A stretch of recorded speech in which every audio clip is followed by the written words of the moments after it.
नमस्कार दोस्तों, आप सभी का स्वागत है फिर से मेरे YouTube चैनल मनीष क्लासेस में। तो यहाँ पर जो हम उत्तराखंड डीएलएड प्रवेश परीक्षा होने वाली है आपकी 25 तारीख को, हम उसके लिए मॉक पेपर की प्रैक्टिस कर रहे हैं। इसमें मैंने 1 से लेकर 6 तक के पेपर आपको करा दिए हैं। अगर आपने अभी तक नहीं देखा है तो आप उनको प्लेलिस्ट के थ्रू देख सकते हो। इस वाले पार्ट में भी हम क्या करेंगे, मैथ के 15 क्वेश्चन है और रीजनिंग के 15 क्वेश्चन है, इनको हम आप डिस्कस करेंगे। और कहीं ना कहीं इन क्वेश्चन को आपने क्या करना है, खुद सॉल्व करना है पहले, फिर उसके बाद देखना है कि मैंने किस तरीके से एक्सप्लेन किया है। और कहीं ना कहीं आपको पेपर में इस तरीके से अटेम्प्ट करना है ताकि आप वहां पर अधिक से अधिक क्वेश्चन को अटेम्प्ट कर पाओ। तो चलते हैं डायरेक्टली क्वेश्चन की तरफ। तो यहाँ पहला क्वेश्चन गिवन है, एक कक्षा में पुरुष विद्यार्थी तथा महिला विद्यार्थी का रेशियो 1:1 है। कक्षा में पुरुष विद्यार्थियों की औसत ऊंचाई 128 है, जबकि कक्षा में सभी विद्यार्थियों की, देखो यहाँ पे गिवन है, सभी विद्यार्थियों की औसत ऊंचाई 127 सेंटीमीटर है। तो कक्षा में महिला विद्यार्थियों की औसत ऊंचाई क्या होगी? ठीक है, तो आपकी प्रैक्टिस काफी अच्छी होनी चाहिए और आपको देखते ही टिक मारना चाहिए कि जो महिलाएं होंगी उनकी ऊंचाई कितनी होगी, औसत ऊंचाई 126 सेंटीमीटर होगी। और ये ऑप्शन डी गिवन है, ये आपको कंफ्यूज करने के लिए दे रखा है कि हम इसके अकॉर्डिंग क्या मतलब उसका औसत ज्ञान नहीं कर सकते हैं। अब देखो यहाँ पर क्या गिवन है, आप देखो यहाँ पे आपके पास गिवन है बॉयज हैं जो, ठीक है, और गर्ल्स हैं। तो यहाँ पे गिवन आपके पास जो बॉयज हैं, सभी बॉयज हैं जो कक्षा में, उनकी औसत ऊंचाई कितना है, 128 सेंटीमीटर गिवन है। और जो बॉयज प्लस गर्ल्स है, ठीक है, दोनों का जो कॉम्बिनेशन है यहाँ पे गिवन है, सभी विद्यार्थियों का औसत ऊंचाई कितनी है, 127 है। ठीक है, अब देखो बॉयज और गर्ल्स का रेशियो क्या है, 1:1 है। तो मैं मान लेता हूँ क्लास में क्या है आपके पास, एक बॉयज और एक गर्ल है। ठीक है, अब देखो एक लड़का और एक लड़की है, तो उन दोनों का औसत कितना है, 127 है। अब खुद सोचो आप, अगर बॉयज का औसत 128 है, मतलब एक ही बॉयज है तो 128 है, ठीक है, ऊंचाई, तो गर्ल की कितनी होगी, ऑब्वियसली 126 होगी, तभी तो इन दोनों का एवरेज कितना आएगा, 127 आएगा। तो यहाँ पे आपका ऑप्शन ए करेक्ट हो जाएगा। आई होप आपको ये क्वेश्चन समझ में आया होगा। अब चलते हैं नेक्स्ट क्वेश्चन की तरफ। नेक्स्ट क्वेश्चन में आपके पास एक फिगर गिवन है, ठीक है, और यहाँ पर गिवन है कि क्यू ए, ठीक है, यहाँ पे गिवन आपके पास क्यू ए और पी बी ए बी पर लंबवत है। ठीक है, जो ए बी पे इस पर लंबवत है, यहाँ पे दिखा भी रखा है 90 डिग्री के एंगल है। यदि ए ओ 10 है, ठीक है, ए ओ कितना आपके पास 10 गिवन है, और बी ओ आपके पास 6 गिवन है। ठीक है, बी ओ का लेंथ कितना गिवन है, 6 गिवन है। अब PB equal to 9 centimetre given है, पीबी कितना 9 सेंटीमीटर गिवन है। ठीक है, इन्होंने इसको रिपीट कर दिया, इसको लिखने की जरूरत नहीं थी। ठीक है, ये रिपीट हो गया। तो आपको बताना है कि ए क्यू की लंबाई क्या होगी। ठीक है, ए क्यू की लंबाई क्या होगी, मीन्स आपको ये वाली लेंथ फाइंड आउट करना है। तो देखो आप इस क्वेश्चन को किस तरीके से इजीली सॉल्व कर सकते हो। सबसे पहले आपको पता होना चाहिए कि जो आपके पास ये दोनों ट्रायंगल है, दोनों कैसे सिमिलर ट्रायंगल है। क्यों? क्योंकि दोनों में एक तो 90 डिग्री का एंगल है, ठीक है, साथ ही साथ आपको पता है दोनों अल्टरनेट एंगल है, तो दोनों एंगल क्या होंगे, इक्वल होंगे। तो ऑब्वियसली अगर दो एंगल इक्वल है तो तीसरा वाला एंगल भी क्या होगा, इक्वल होगा। ठीक है, सबसे पहले तो आपको बेसिक प्रॉपर्टी पता होनी चाहिए कि दोनों ट्रायंगल क्या है, सिमिलर है। अब देखो सिमिलर है तो अब आप क्या लिख सकते हो इसको, कि ट्रायंगल ओ से फिर मैं 90 डिग्री में चल रहा हूँ, ओ ए क्यू। ठीक है, ओ ए क्यू है, ये क्या है, सिमिलर है किसके, ट्रायंगल ओ बी पी के। ठीक है, ओ फिर 90 वाला एंगल, बी और फिर पी, तो ये दोनों ट्रायंगल की आपस में सिमिलर है, क्योंकि आप सिमिलरिटी से इजीली इस एक्स की वैल्यू को फाइंड आउट कर सकते हो। ठीक है, अब इस वाले फिगर में देखो आप, ए क्यू ओ वाले में इसको आप लिख सकते हो ए ओ। ठीक है, ए ओ किसके इक्वल होगा, अपॉन में इसका रेशियो होगा 0 ये आपका ओ बी के। ठीक है, ए ओ यहाँ से देख सकते हो आप, ए ओ का रेशियो किसके इक्वल होगा, ओ बी के। और साथ ही साथ यहाँ पे आपको इसका लेंथ फाइंड आउट करना है ए क्यू का, तो इसको मैं एक्स लेस लेता हूँ। तो ए क्यू किसके सिमिलर होगा, आपका पी बी के। ठीक है, तो मीन्स इनका रेशियो क्या होगा, इक्वल होगा सिमिलरिटी के थ्रू। अब यहाँ पे देखो आपके पास गिवन है, ए ओ का वैल्यू गिवन है कितना है, 10 है, ओ बी का वैल्यू गिवन है आपके पास 6 है। यहाँ से आपको x का वैल्यू निकालना, और पीबी का वैल्यू गिवन है 9 है।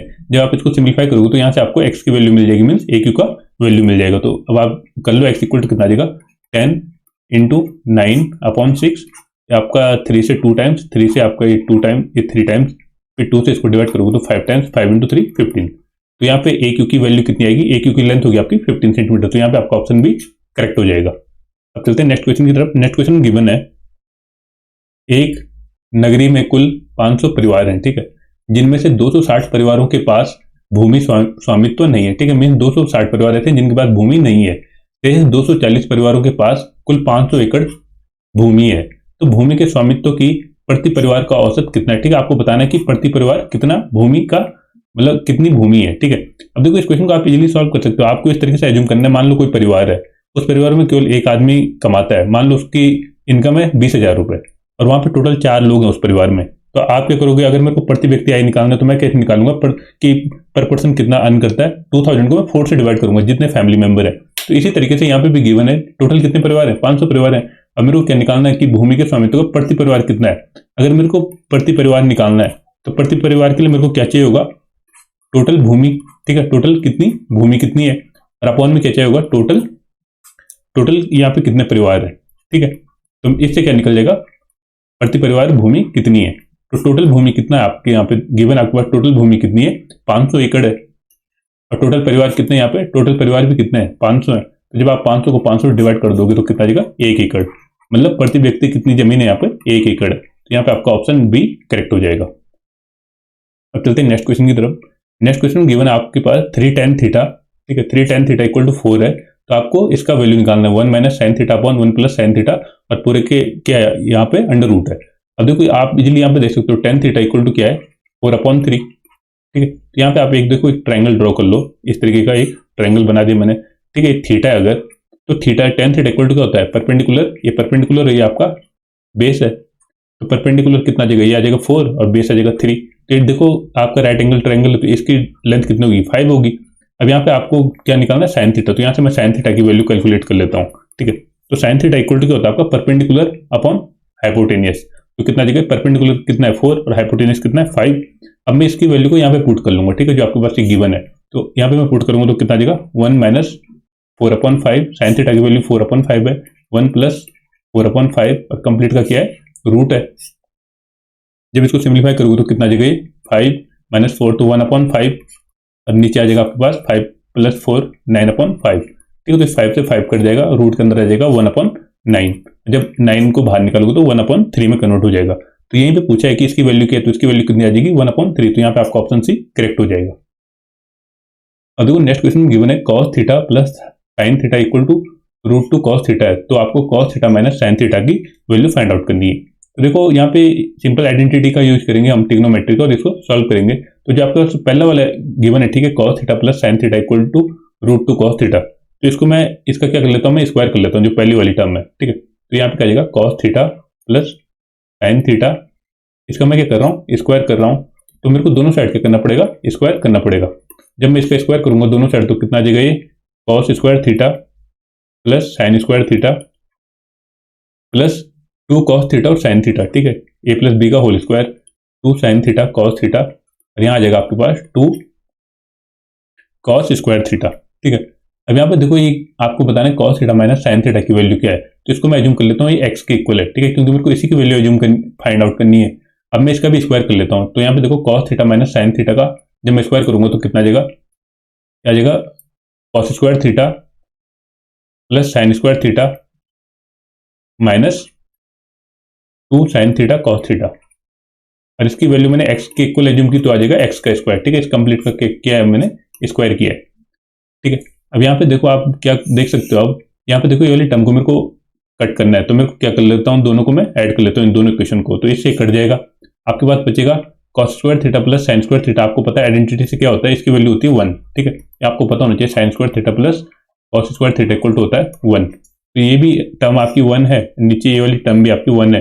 1 प्लस 1 कितना आ जाएगा, 2, और यहाँ आ जाएगा आपके पास इक्वल टू में 2 cos स्क्वायर थीटा और प्लस एक्स स्क्वायर थीटा, ठीक है। अब मेरे को यहाँ पे x की वैल्यू फाइंड आउट करनी है, क्योंकि मैंने इसको किसके एज्यूम माना है, x के। तो यहाँ पे आ जाएगा X square equal to 2 cos square theta, और यहाँ पे देखो ये 2 इधर आ जाएगा, तो यहाँ से मैं 2 कॉमन ले लूंगा, तो आ जाएगा 2 ब्रैकेट के अंदर cos स्क्वायर थीटा माइनस 1, ठीक है। और cos स्क्वायर थीटा माइनस 1 क्या होता है, इस वाली आइडेंटिटी से साइन स्क्वायर थीटा, ठीक है। तो एक्स स्क्वायर इक्वल टू कितना आ जाएगा आपके पास, एक्स स्क्वायर इक्वल टू आ जाएगा 2 साइन स्क्वायर थीटा, ठीक है। और यहाँ पे मैं दोनों साइड रूट लूंगा तो कितना आ जाएगा, x equal to √2 sine theta. और ये पूछा है मेरे को कि इसकी वैल्यू क्या होगी, ठीक है, cos theta minus sine theta, जिसको मैंने x एज्यूम किया है। तो x की वैल्यू कितनी आ गई, √2 साइन थीटा। तो यहाँ पे आपका ऑप्शन भी करेक्ट हो जाएगा कि इसकी वैल्यू होगी √2 साइन थीटा के इक्वल।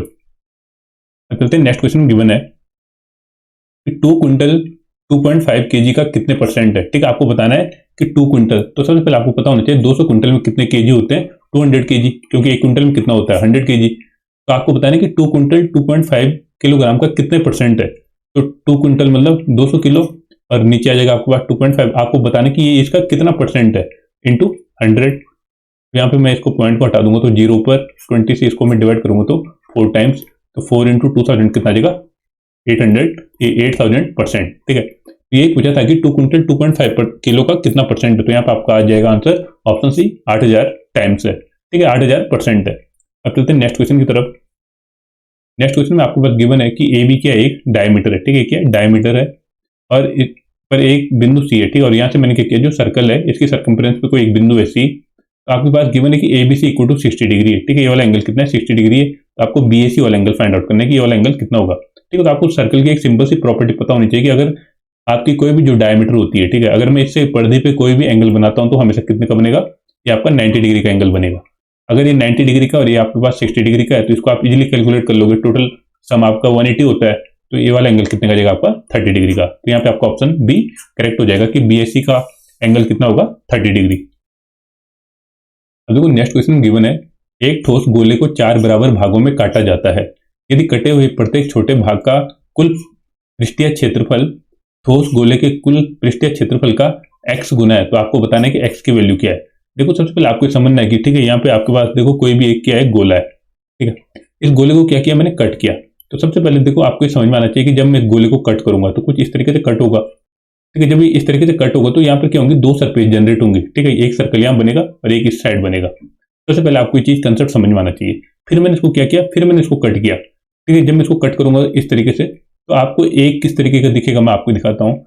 आपके पास एक इस तरीके का बचेगा, ठीक है, इस तरीके का क्या होगा, 1/4 पार्ट होगा इस गोले का, ठीक है, इसकी बात कर रहा हूं मैं। जो 1/4 पार्ट होगा तो इसमें क्या होगा, एक यहाँ पे सर्कल आएगा, ठीक है, ये क्या होगा, हाफ का भी हाफ होगा और एक सर्कल इस वाली सरफेस पे जनरेट हो जाएगा, ठीक है। सबसे पहले आपको इतना समझ में आना चाहिए क्योंकि इसके कारण ही आप क्या निकाल पाओगे कि कुल पृष्ठीय क्षेत्रफल कितना है। अब आपको पता है जो गोला होता है तो गोले का कुल पृष्ठीय क्षेत्रफल कितना होता है, 4πr², ठीक है। अब यहाँ पर देखो अगर टोटल 4πr² है तो केवल इस वाली सरफेस का कितना होगा, ये 1/4 होगा ना इसका 4πr² का, तो इसकी वैल्यू कितनी आएगी, इसकी वैल्यू आएगी πr², क्योंकि इसका 1/4 होगा, क्योंकि 1/4 सरफेस है ये वाली। अब देखो एक यहाँ पे जनरेट हो गई है नई लेयर और एक यहाँ पे नई जनरेट हो गई है। तो आपको पता है जो सर्कल होता है, ठीक है, ये वाला जो सर्कल है यहाँ पर, तो एक सर्कल का कितना होता है एरिया, πr², ठीक है। अब देखो ये πr² होता है, जब आप इसको इस तरीके से कट करोगे, ठीक है, तो ये क्या होगा, जो टोटल 4 एरिया होंगे, ठीक है, πr² टोटल 4 के बराबर है और उसका 1/4 पार्ट है, तो ये वाला कितना जाएगा आपके पास, πr²/4, और इसी तरीके का सरफेस यहाँ पे भी जनरेट हो जाएगा πr²/4। ये टोटल सरफेस एरिया हो गया इस छोटे वाले पार्ट का। अब आप देख लो इस छोटे वाले पार्ट का टोटल सरफेस एरिया कितना है, तो इसको मैं ऐड कर लेता हूँ, तो कितना जाएगा, πr²/4 प्लस πr²/4 और प्लस में πr²। जब आप इसको सिंप्लीफाई कर दो, यहाँ पे देखो 4 आ जाएगा एलसीएम में, यहाँ पे 4 आ जाएगा, तो टोटल कितना आ जाएगा 6πr²/4। इसको फर्दर सिंप्लीफाई कर सकते हो आप, तो कितना आ जाएगा 3/2πr², ठीक है। तो इसका जो टोटल सरफेस एरिया है इस वाले का कितना है, 3πr²/2, ठीक है।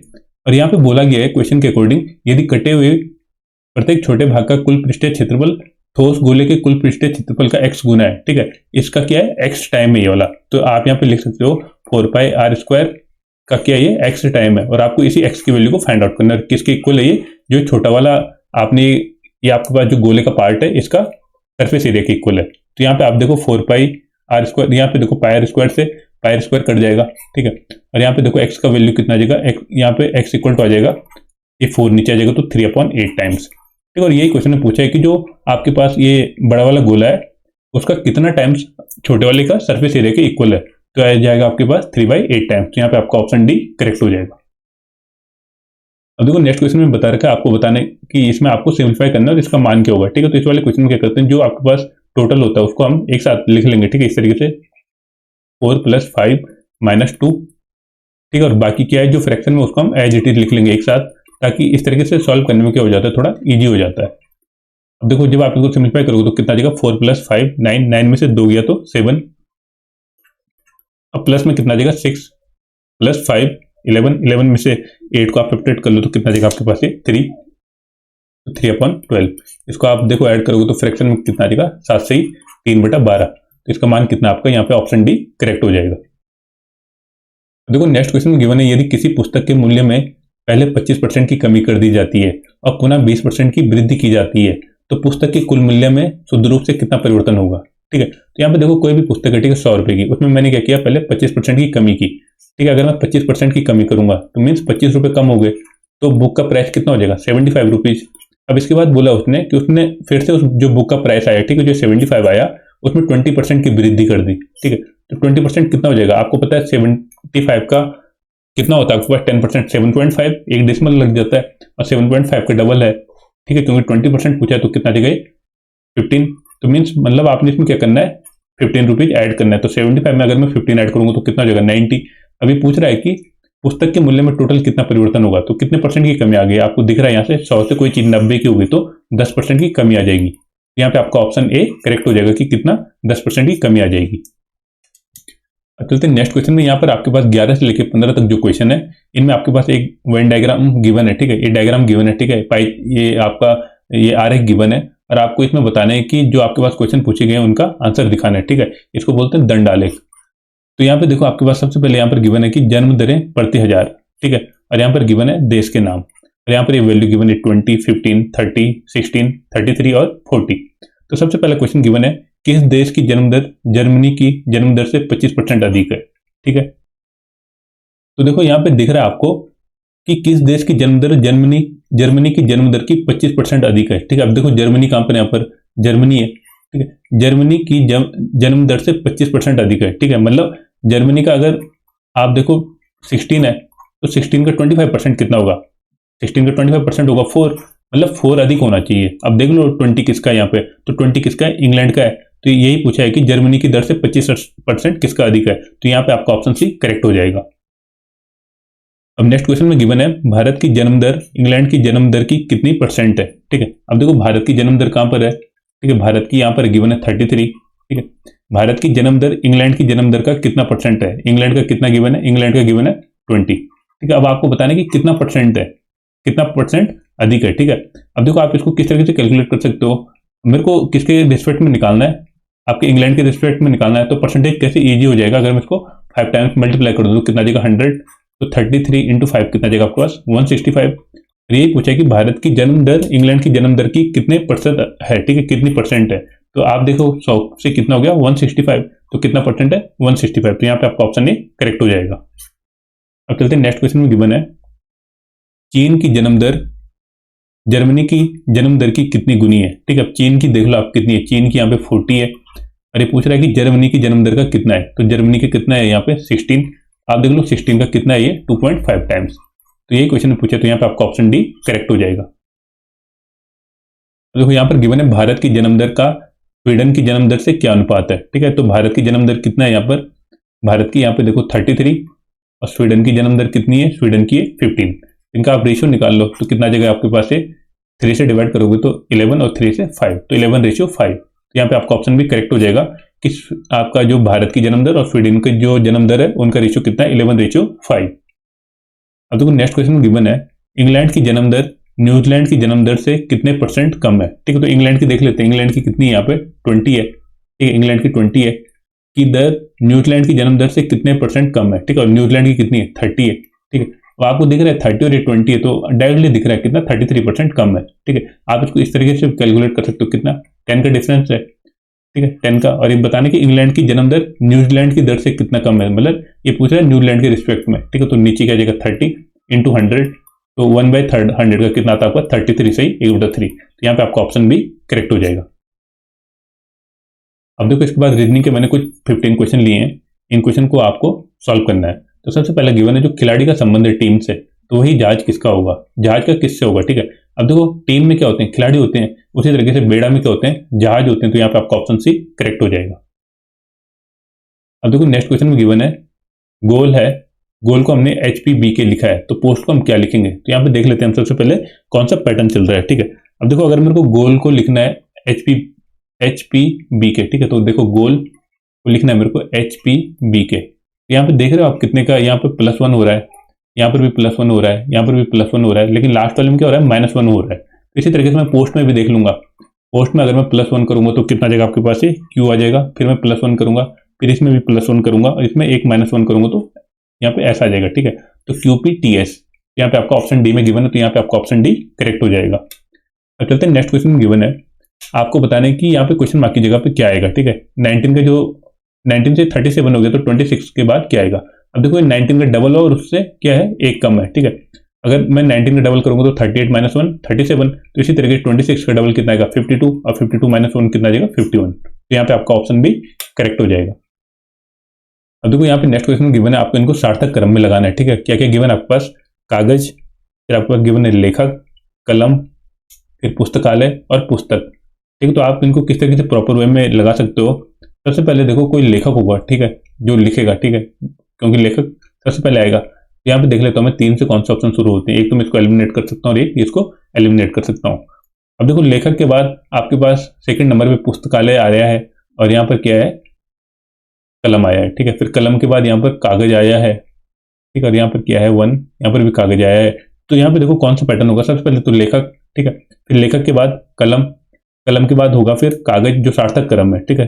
फिर जब कागज होगा तो कागज से क्या बनेगी, फिर पुस्तक, और फिर पुस्तक से पुस्तकालय। तो यहाँ पे आपका कौन सा ऑप्शन करेक्ट हो जाएगा, ऑप्शन सी करेक्ट हो जाएगा, जो इसका सार्थक क्रम को दिखा रहा है। सबसे पहले होगा लेखक, फिर आपका कलम, फिर कागज, फिर आपका पुस्तक, और फिर पुस्तकालय फाइनली। तो यहाँ पे आपका ऑप्शन सी करेक्ट हो जाएगा। देखो नेक्स्ट क्वेश्चन गिवन है, 3 पहियों से 3 विकल्पों में से कौन सा भिन्न है, ठीक है। पहला गिवन है कार, पहिया, पर्दा, कपड़ा, मेज, दराज, पुस्तक और पृष्ठ। यहाँ पे देखो कौन सा अलग है। देखो कार में पहिया लगा होता है, ठीक है, पुस्तक में भी पृष्ठ होते हैं, ठीक है, मेज में भी क्या होता है, बीच बीच में बहुत हल्के लेकिन क्या होते हैं, दरार होते हैं, तो ये भी ठीक है। अब देखो कर्दा और कपड़ा जो एक गिवन है, बिल्कुल मतलब क्या है, थोड़ा अलग हो जाएगा। क्यों, क्योंकि कर्दा में जब हम कुछ काम करेंगे उस समय तो कपड़ा होगा, लेकिन बाकी समय तो कपड़ा होगा नहीं, लेकिन ये तीनों आपस में क्या होंगे, हमेशा अटैच होंगे। तो यहाँ पे आपका ऑप्शन भी करेक्ट हो जाएगा कि कर्दा और कपड़ा इनमें से डिफरेंट है। अब देखो नेक्स्ट क्वेश्चन में गिवन है, 3 विकल्पों से भिन्न है, आपको बताने कि इनमें से डिफरेंट कौन सा है। यहाँ पे आप देख लो, ठीक है, ये क्या है गिवन है 5 का 4 टाइम्स और ये 5 का 2 टाइम्स। यहाँ पे देखो ये 3 का स्क्वायर है और ये 3 का क्यूब है, ठीक है, आपका 2 का स्क्वायर है, ये 2 का क्यूब है, और ये आपका 4 का स्क्वायर और ये 4 का क्यूब है। तो देख रहे हो पहले वाला ऑप्शन डिफरेंट, इसमें 5 की पावर 4 भी आ रहा है, जबकि सब में स्क्वायर और क्यूब गिवन है। तो यहाँ पे आपका ऑप्शन ए डिफरेंट हो जाएगा। अब देखो नेक्स्ट क्वेश्चन में गिवन है, आपको बताना है कि इनमें से डिफरेंट कौन सा है, ठीक है। तो यहाँ पे देखो 36 6, 18 9, 32 2, 42 और 4। तो ठीक है, यहाँ पे देखो ये वाला डिफरेंट हो जाएगा, क्योंकि देखो सारी क्या है, देखो 6 से 8 डिवाइड होता है, 9 से 8 डिवाइड होता है, 2 से डिवाइड होता है, लेकिन 4 से 42 डिवाइड नहीं होता। तो ये वाला आपका क्या हो जाएगा, डिफरेंट विकल्प हो जाएगा। अब चलते हैं नेक्स्ट क्वेश्चन में गिवन है, आपको बताना है कि यहाँ क्वेश्चन मार्क की जगह पे क्या आएगा। यहाँ पे देख लेते हैं कौन सा पैटर्न चल रहा है। यहाँ पे देखो 3 इंटू 2 6, अच्छा यहाँ पे +3 किया तो 6, फिर +3 किया 9, फिर +3 किया तो 12, यहाँ पे चल रहा है 5 + 5 10, फिर 15, फिर क्या आ जाएगा 20 आ जाएगा। ठीक है, यही वाला पैटर्न फॉलो हो रहा है कि एक एक को छोड़ के इस तरीके से लिखा है, ऊपर में यहाँ पे +3 का इंक्रीमेंट हो रहा है और यहाँ पे +5 ऐड हो रहा है। ठीक है, तो यहाँ पे आपका ऑप्शन सी करेक्ट हो जाएगा, क्वेश्चन मार्क की जगह पे क्या आएगा 20। अब देखो नेक्स्ट क्वेश्चन में गिवन है 6 व्यक्ति A B C D E F एक दूसरे की ओर आमने सामने मुंह करके एक वृत्ताकार घेरा बनाकर बैठे हैं, बी ए और सी के बीच में। ठीक है, तो इस तरीके से मैं बना लेता हूं जो भी फिगर है। ठीक है, बी किसके बीच में है, ए और सी के। ठीक है, कुछ इस तरीके से बैठ सकता है, या तो दूसरी कंडीशन क्या हो सकती है, बी ए इधर होगा और सी इधर होगा। ठीक है, अब इसके बाद क्या गिवन है कि ई एफ और डी के बीच में। ठीक है, ई कहाँ है, एफ और डी के बीच में, और एफ ए के ठीक सीध में। ठीक है, एफ कहाँ है पर है, ए के सामने। ठीक है, एफ यहाँ पर है, तो यहाँ पर क्या आ जाएगा, आपके पास गिवन है कि ई एफ और डी के बीच में। ठीक है, तो ई यहाँ पे आ जाएगा और डी यहाँ पे आ जाएगा। और दूसरी कंडीशन क्या हो सकती है, ए के सामने क्या आपके पास एफ है। ठीक है, ए के सामने एफ है, तो यहाँ पे ई आ जाएगा और यहाँ पर आपके पास डी आ जाएगा। ठीक है, अब इसके बाद गिवन है कि एफ ए के ठीक सीध में है, सीध में विपरीत, और ई के दाईं ओर बैठा है। ठीक है, ई के कहाँ पे बैठा है, दाईं ओर बैठा है। यहाँ पे देखो ई के तो दाईं ओर बैठा नहीं है। ठीक है, इस वाले फिगर में तो गलत हो जाएगा, यहाँ पे देखो ई के दाईं ओर बैठा है, तो मीन्स ये वाला अभी तक सही है। अब आगे देख लेते हैं आगे क्या पूछा है इसमें। तो बताएं कि डी निम्नलिखित में से कौन से जोड़े के बीच में बैठा है। आपको बताना है कि डी किसके बीच में बैठा है। ठीक है, डी किसके बीच में बैठा है, ए और ई के बीच में। तो यहाँ पे आपका ऑप्शन भी करेक्ट हो जाएगा, डी किसके बीच में बैठा है, ए और ई के। अब देखो नेक्स्ट क्वेश्चन गिवन है, एक पिता अपने पुत्र से कहता है, जब तुम पैदा हुए तब मैं तुम्हारी वर्तमान आयु का था। यदि पिता की आयु 36 वर्ष है तो 5 वर्ष पहले पुत्र की आयु क्या होगी। तो देखो ये बहुत सिंपल क्वेश्चन है, यहाँ पर आपके पास गिवन है। देखो मान लो अभी सन की एज एक्स है।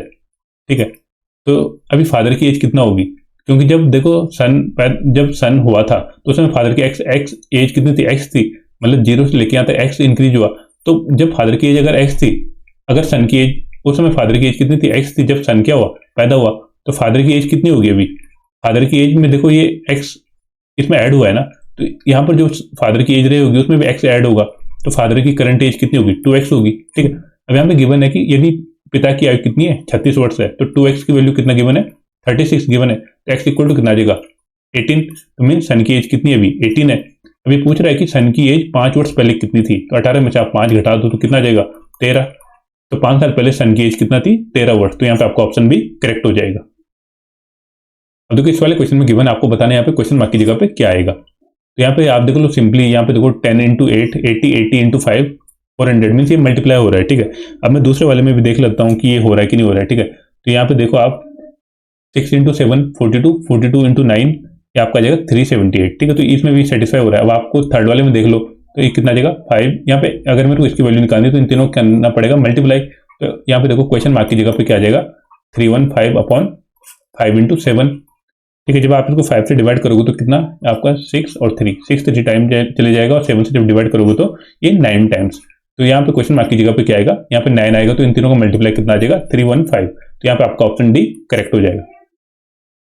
अब देखो नेक्स्ट क्वेश्चन गिवन है, रजनी का परिचय कराते हुए महेश ने कहा, ठीक है। यहाँ पे कहीं रजनी है, ठीक है, उसका परिचय महेश ने कराया और उसने कहा कि उसके पिता मेरे पिता का एकमात्र पुत्र है, ठीक है। तो रजनी के ऊपर ऑब्वियसली कौन हो जाएगा, महेश हो जाएगा, क्योंकि इसके पिता का एकमात्र पुत्र है ये खुद।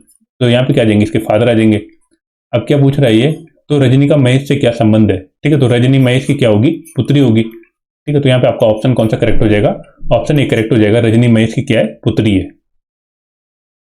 अब देखो यहाँ पर आपके पास सिंबल गिवन है और आपको इनको क्या करना है, इस तरीके से चेंज करना है, जैसे प्लस को डिवाइड में, ठीक है, डिवाइड को मल्टीप्लाई में, मल्टीप्लाई को आपको कन्वर्ट करना है माइनस में, और माइनस को कन्वर्ट करना है प्लस में, ठीक है। अगर आप इनको चेंज करोगे तो आपको बताना है कि यहाँ पे कौन सी इक्वेशन सेटिस्फाई होगी। तो यहाँ पे आपको क्या करना पड़ेगा, टाइम कंज्यूमिंग होता है, आपको चेक करना पड़ेगा, ठीक है। जैसे पहले वाले में मैं देख लेता हूँ 18, और यहाँ पे अब मैं डिवाइड को चेंज करूंगा मल्टीप्लाई से, तो मल्टीप्लाई फिर 6, फिर माइनस का प्लस आ जाएगा 7, फिर प्लस का डिवाइड आ जाएगा, और फिर मल्टीप्लाई का माइनस आ जाएगा। अब यहाँ पे देखो ये 20 के इक्वल होता है क्या, तो अब देखो 18 इंटू 6 ये कितना है, 18 इंटू 6 ये तो आ जाएगा 108, ठीक है, प्लस अब 7 देखो 5 से डिवाइड नहीं होता है, ठीक है। तो इस तरीके से 20 आना मतलब पॉसिबल ही नहीं है, क्योंकि डिवाइड ही नहीं होता, तो पॉइंट में आएगा। तो इसको तो मैं क्या कर लेता हूँ, एलिमिनेट कर लेता हूँ अभी, ये हो भी नहीं सकता। अब सेकंड वाला देखता हूँ मैं, ठीक है, उसमें क्या है 18 प्लस को मैं डिवाइड से चेंज करूंगा, डिवाइड को मल्टीप्लाई से, ठीक है, फिर मल्टीप्लाई को माइनस से, और माइनस को प्लस से, ठीक है। अब इसको सॉल्व कर लेते हैं, 18 के इक्वल आना चाहिए, ठीक है। अब यहाँ पे देखो 6 से जब मैं इसको डिवाइड करूंगा तो 3 टाइम्स 3 इंटू 7 21 माइनस 5 प्लस 2, तो ठीक है, 21 और 2 23, और 23 में से 5 घटाऊंगा तो 20 मतलब ये 18 आ जाएगा। तो मीन्स यहाँ पे जो आपका ऑप्शन बी है वो बिल्कुल करेक्ट है। अगर हम इन सिंबल को इस तरीके से चेंज करेंगे तो 18 मिलेगा, ठीक है। तो यहाँ पे आपका ऑप्शन भी करेक्ट हो जाएगा। अब देखो 29 वाले क्वेश्चन में गिवन है कि आपको इस वाले वर्ड से कौन सा वर्ड नहीं बनाया जा सकता है, ठीक है। क्वेश्चन में क्या पूछा है, नहीं बना सकते हैं, तो अब देख लो कौन सा वर्ड नहीं बना सकते हैं। क्लिप बन जाएगा, ठीक है, प्योर भी बन जाएगा, ठीक है, एनकल, ठीक है। अब यहाँ पे देखो यहाँ पे के गिवन है और यहाँ पे कहीं पर भी के नहीं है, तो मैं ये वाला वर्ड नहीं बना सकता हूँ। तो यहाँ पे आपका ऑप्शन सी करेक्ट हो जाएगा, जिसको हम इस वर्ड के थ्रू नहीं बना सकते हैं।